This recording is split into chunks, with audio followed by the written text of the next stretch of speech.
Ya, selamat malam pemirsa, senang sekali di Perempuan Bicara saya Balkis Manisang menjumpai Anda selama 1 jam ke depan. Kita akan bahas seputar apa yang sudah Anda saksikan sedikit di awal tadi. Ini viral dan sangat menjadi perhatian publik sejak akhir bulan lalu. Bagaimana kasus dugaan pelecehan seksual yang terjadi di Universitas Riau. Nah, ini kemudian mahasiswi yang menjadi korban begitu ya, masih dalam proses pengadilan membebaskan atau memberikan vonis bebas terhadap dosen atau mantan dosen dari UNRI yaitu. Nah, ini sebuah kisah kelam tentu bagi mahasiswi Universitas Riau tersebut karena Majelis Hakim Pengadilan Negeri Pekanbaru memang memberi vonis bebas ya terhadap dosen tersebut dan banyak pertanyaan yang berkecamuk kenapa bisa terjadi demikian. Nah, kita harus melihat seperti apa kasusnya. Baik, saat ini dengan vonis bebas tersebut maka atau menjadi dosen nonaktif ya, dosen nonaktif dari Universitas Riau di Pekanbaru. Nah, kita akan perbincangkan ini dengan narasumber yang sudah hadir bersama saya di Perempuan Bicara. Sebelumnya kita juga sebenarnya sempat meminta waktu dari korban dan memang bersedia awalnya tapi mengambil waktu untuk istirahat karena kondisi seperti ini ya. Nah, tapi suara dari korban akan diwakilkan langsung oleh Fopi Rosea Bulki, tim advokasi dan pendamping korban yang secara langsung selalu dalam komunikasi dengan korban. Apa kabar, Fopi? Halo, baik Mbak. Sehat ya Mbak Fopi ya? Alhamdulillah. Oke.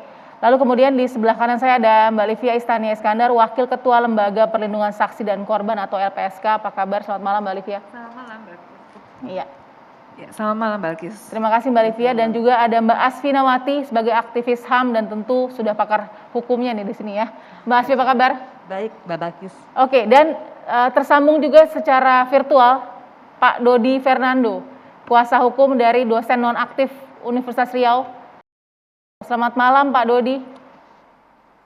Selamat malam, Assalamualaikum warahmatullahi wabarakatuh.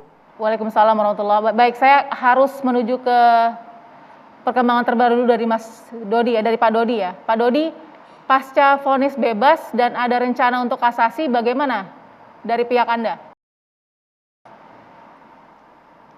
Pertama, kalau terhadap upaya kasasi itu, bahwa kami baru beberapa hari yang lalu telah menerima pemberitahuan pernyataan kasasi dari rekan jaksa penuntut umum. Dan sampai saat ini untuk memori kasasinya belum ada diberitahukan ke kami. Nantinya kalau sudah ada sampai memori kasasinya kepada kami, tentulah kami nanti akan membuat kontra memori kasasi atas memori kasasi yang sudah diajukan oleh rekan jaksa penuntut umum. Seperti itu, Mbak. Satu hal Pak Dodi, apakah saat ini akan segera kembali mengajar atau seperti apa? Dalam waktu dekat rencananya hari Senin kami nanti akan menyurati pihak rektorat dengan pihak kementerian terkait putusan bebas itu. Karena dengan bebasnya itu rasa saya tidak ada lagi alasan secara hukum untuk menonaktifkan bahwa Pak juga tidak berhalangan tetap dan juga dia dalam keadaan bebas, maka dia sudah sepatutnya dikembalikan ke posisinya semula sebagai Dekan Fakultas Hukum Universitas Riau. Dekan Fakultas Ilmu Sosial Politik di Universitas Riau. Oke, baik. Jadi dalam hal ini saya bisa sedikit ambil kesimpulan dari kuasa hukum Pak Dodi bahwa sudah siap kembali mengajar begitu ya. Nah, saya mau tanya bagaimana hal ini didengar oleh Fopi sebagai perwakilan dari korban? Baik, terima kasih ya Mbak sebelumnya. Mungkin mewakili suara dari korban, tentunya di sini ada rasa ketakutan dan juga ada rasa ketidakadilan akibat pengaktifan kembali dari Bapak dosen SH ini jika mengajar di Universitas Riau kembali. Karena perlu bersama kita ketahui dampak psikologis yang dialami oleh korban itu pasti akan terus berlanjut, apalagi jika harus berhadapan langsung atau menemui kembali Bapak itu.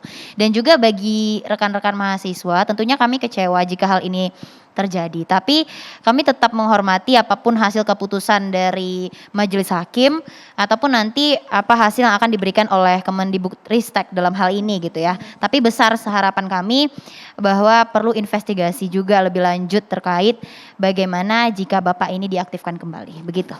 Oke, jadi pertama kali mendengar vonis bebas, korban seperti apa komunikasinya ke Poppy? Iya, jadi memang saat pertama kali vonis bebas itu korban tidak ada di pengadilan, jadi korban sedang di rumahnya. Jadi kita teman-teman mahasiswa yang seperti biasa mewakili kehadiran korban di pengadilan begitu ya. Jadi kita sempat awalnya bingung bagaimana cara kita untuk mewakilkan memberitahu kepada korban bahwa terduga pelaku ini harus dibebaskan dan atau mendapat vonis bebas seperti itu. Jadi ketika kita memberitahu dari pihak LBH juga memberitahu, kemudian juga ada beberapa rekan Komahi dan juga beberapa pihak yang hadir menemui korban. Kita bisa melihat adanya kekecewaan besar dari korban gitu ya, bahwa setelah apa yang diperjuangkannya, akademiknya, kehidupannya, bahkan social life-nya itu juga dipertaruhkan dalam kasus ini, dia harus mendapatkan rasa ketidakadilan begitu. Jadi kita memahami rasa traumanya, rasa takutnya, tapi seiring berjalannya waktu dia bisa pulih untuk kembali semangat dan mengajukan kasasi gitu ya, meminta jaksa untuk melakukan kasasi dalam kasus ini. Oke, tapi statusnya dari korban kan sekarang sedang menjalani bimbingan skripsi. Iya. Dengan dosen pembimbingnya itu.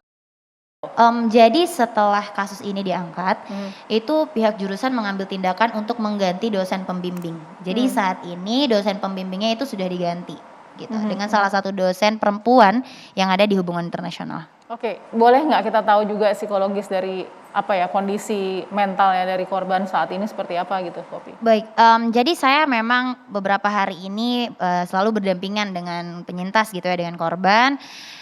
Beberapa hari ini memang rasa trauma ketika mengingat kasus itu jika harus mengulang kembali kisah itu atau menceritakan kembali, korban itu mengalami rasa trauma dan itu berefek samping kepada fisiknya. Itu berupa migrain dan juga sakit perut yang biasanya dirasakan oleh korban gitu ya. Jadi sebelumnya hal ini sudah sempat menghilang. Saat proses pengadilan dia sudah sempat tidak merasakan migrain dan sakit perut dan lain sebagainya. Tapi ketika vonis bebas dan orang-orang mulai mempertanyakan bagaimana perasaan dia, apakah dia siap menceritakan kembali, itu timbul lagi reaksi-reaksi fisik yang akibat rasa depresi atau trauma yang dialaminya gitu. Sejauh ini itu dan juga memang penyintas membutuhkan waktu istirahat saat ini. Oke, ada pertemuan dengan Kementerian Pendidikan dan Kebudayaan, betul? Iya, betul. Pak Nadiem Makarim. Betul, seperti hari apa? Kamis.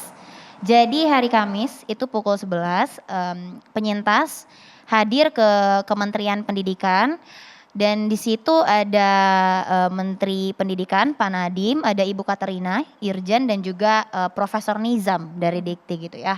Di situ memang waktu diberikan khusus kepada penyintas karena Pak Nadiem ingin mendengar langsung apa sebenarnya yang dialami oleh penyintas, bagaimana perasaannya, apa yang dia harapkan dan dukungan Pak Nadiem memberikan dukungan gitu secara moral kepada penyintas waktu itu. Oke, ada mungkin janji untuk mengusung atau mengikuti kasus ini atau seperti apa? Iya, pastinya Kemendikbud dalam hal ini berkomitmen untuk terus mengikuti kasus kekerasan seksual berupa pelecehan di Universitas Riau dan juga menyatakan untuk siap berada di belakang korban dan juga rekan mahasiswa yang berusaha membuktikan kasus ini gitu kan.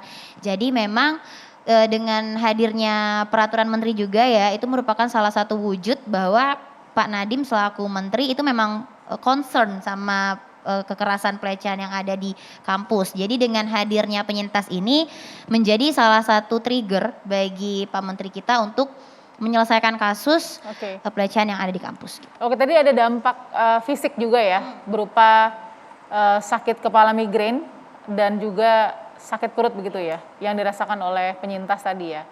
Nah, ini sudah ada pembinaan nggak atau mungkin fasilitasnya terhadap penyintas? Iya, jadi penyintas itu mendapatkan dampingan psikolog dari UPT PPA Kota Provinsi Riau begitu, dan memiliki hubungan yang intens yang baik dengan salah satu psikolog perempuan ya. Setiap hari dia mengirim pesan dan berkabar apapun kondisi yang dialaminya, baik itu perasaan maupun fisik yang dialami. Jadi rekomendasi dari psikolog saat ini memang penyintas harus melakukan medical check up kepada dokter untuk melihat apakah apa penyebab dari sakit kepala itu. Kemudian juga penyintas diharapkan untuk dapat banyak istirahat terlebih dahulu. Dan juga karena udah belakangan ini sering mengkonsumsi obat gitu ya, takutnya malah berbahaya gitu Mbak. Poppy, ini kan berarti kan berasal dari ketakutan. Nah, ketakutan yang disuarakan oleh L begitu ya terhadap itu seperti apa maksudnya yang dikatakan oleh dia? Iya baik.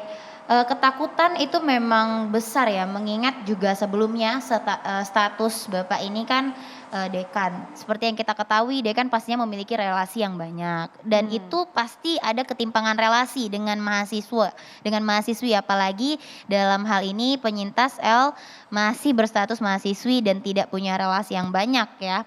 Kemudian juga ketakutan dengan, background memiliki satu daerah yang sama seperti itu ya. Terus juga bagaimana kemungkinan-kemungkinan buruk karena jika dia speak up pasti ada rasa ketakutan masalah Oke. pendidikan akademiknya dan lain Karena sebagainya. dianggap tokoh yang Iya tokoh kuat. yang kuat yang ada di, Pekanbaru ya terutama di kampus Oke. Universitas Riau seperti itu. Oke, saya akan ke Pak Dodi soal bagaimana ketokohan atau kekuatan dari sebuah profil dari ya yang saat ini mungkin jadi salah satu ketakutan bagi L. Sesaat lagi Pak Dodi ya, tetap di Perempuan Bicara.